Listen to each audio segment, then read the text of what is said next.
President Donald Trump అధికారంలోకి వచ్చిన నాటి నుండి అమెరికాలో చదువుతున్న విదేశీ విద్యార్థులపైన అనేక కఠినమైన నిర్ణయాలను తీసుకుంటున్నారు.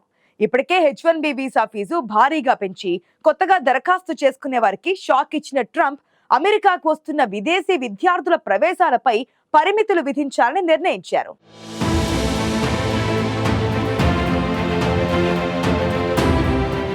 అమెరికా ప్రభుత్వ నిధులు కావాలంటే విదేశీ విద్యార్థుల అడ్మిషన్లను పరిమితం చేయాలని శ్వేతసౌధం విశ్వవిద్యాలయాలకు తేల్చి చెప్పింది. ఈ మేరకు ప్రతిపాదించిన నిబంధనలను మెమో రూపంలో దేశంలోని టాప్ యూనివర్సిటీలకు పంపింది.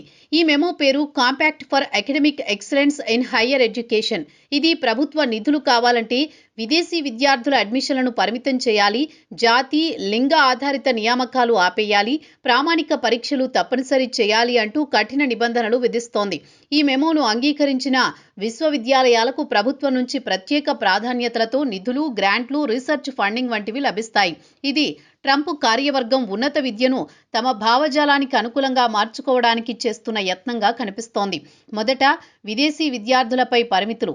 ఒక విశ్వవిద్యాలయంలో విదేశీ విద్యార్థుల సంఖ్య 15% మించకూడదు. అంటే అండర్ గ్రాడ్యుయేట్ స్థాయిలో మొత్తం విద్యార్థుల్లో 15% కంటే ఎక్కువ మంది విదేశీయులు ఉండకూడదు.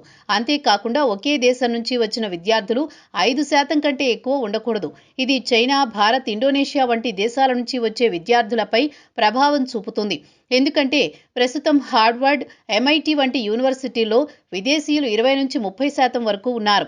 విదేశీయుల నుంచి వచ్చే నిధులు, గిఫ్టుల వివరాలు పూర్తిగా బహిర్గతం చేయాలని కూడా పేర్కొంది. ఇది ఇంతకు ముందు అమలులో ఉన్న సెక్షన్ 117ను బలోపేతం చేస్తుంది. ఇక్కడ విదేశీ డబ్బు లేకుండా రిపోర్టింగ్ లోపాలు ఎక్కువగా జరుగుతున్నాయి.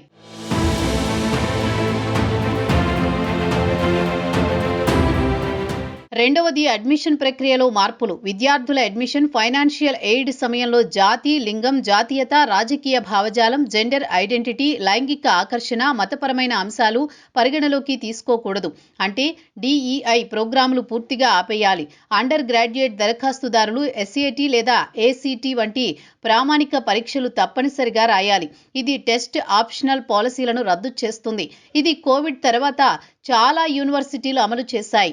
ఉద్యోగులు అధికారిక విధుల్లో రాజకీయ ప్రసంగాలు చేయకూడదు. బాత్రూంలు, లాకర్ రూమ్ల లింగ ఆధారంగా వేరువేరుగా ఉండాలి అని కూడా పేర్కొంది. మూడవది క్యాంపస్ కల్చర్ మార్పులు. విద్యా స్వేచ్ఛను కాపాడడానికి సంప్రదాయవాద ఆలోచనలు ఇబ్బంది పెట్టే యూనిట్లు, గ్రూపులను తొలగించాలి. రాజకీయ ప్రదర్శనలు, విద్యార్థులు లేదా గ్రూపులపై వేధింపులు జరిగితే తక్షణ చర్యలు తీసుకోవాలి. ఇది ప్రో పాలస్తీన్ ప్రొటెస్టులు, యాంటీ సెమిటిజం వంటి సంఘటనలకు సంబంధించిన ట్రంప్ ఆరోపణలకు బలం చేకూరుస్తుంది. హార్డ్ సైన్స్లు అభ్యసించే విద్యార్థులకు ఉచిత ట్యూషన్ ఫీజు, ప్రోత్సాహకాలకు $2 మిలియన్ మించి ఇవ్వకూడదని ప్రతిపాదించారు. అంటే లిబరల్ ఆర్ట్స్ కంటే సైన్స్ ఫోకస్కు ప్రాధాన్యత. ఈ నిబంధనలు అమలు ఏ మేరకు జరుగుతుందో జస్టిస్ డిపార్ట్మెంట్ ప్రిన్సిపల్స్ సమీక్షిస్తుంది.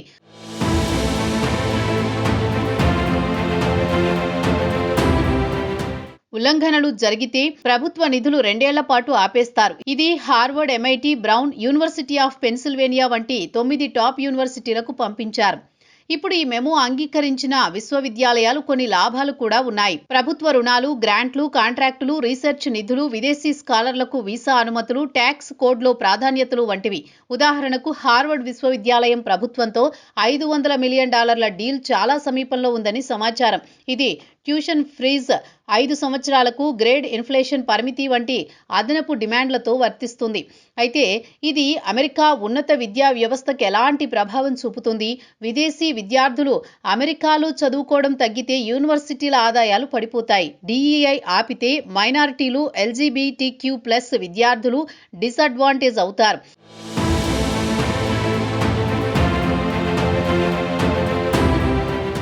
ట్రంప్ ప్రభుత్వం ఇది వోక్ కల్చర్ను ఆపి మెరిట్ బేస్డ్ సిస్టమ్ తీసుకురానున్నట్లు తెలుస్తోంది. కానీ దీనిపై విమర్శలు వ్యక్తమవుతున్నాయి. అకాడమిక్ ఫ్రీడమ్ను బెదిరిస్తుందని అంటున్నారు. ఈ మెమో ట్రంప్ కార్యవర్గం ఉన్నత విద్యను పునర్వ్యవస్థీకరించడానికి చేస్తున్న మరో ప్రయత్నం. ఇంతకుముందు విదేశీ ఫండింగ్, ట్రాన్స్పరెన్సీకి ఎగ్జిక్యూటివ్ ఆర్డర్, DEI బ్యాన్, హార్వర్డ్పై వీసా రద్దు ప్రయత్నాలు జరిగాయి. ఇప్పుడు ఈ కాంపాక్ట్ ద్వారా ప్రభుత్వ విశ్వవిద్యాలయాలను కన్ఫర్మ్ చేసుకోవాలని చూస్తోంది. ఇది అమెరికా యూనివర్సిటీల గ్లోబల్ ర్యాంకింగ్, డైవర్సిటీపై ప్రభావం చూపవచ్చు. భారతీయ, చైనీయ విద్యార్థులు ఎక్కువగా ఉన్న దేశంలో పరోక్ష ప్రభావం చూపుతుంది. అంతేకాకుండా ఈ మార్పులు అమెరికా సొసైటీలో రాజకీయ డివైడ్ను మరింత పెంచవచ్చు. మొత్తంగా ఈ నిర్ణయం H1B వీసా ప్రాసెసింగ్ పైన కూడా ప్రభావం చూపించనుంది.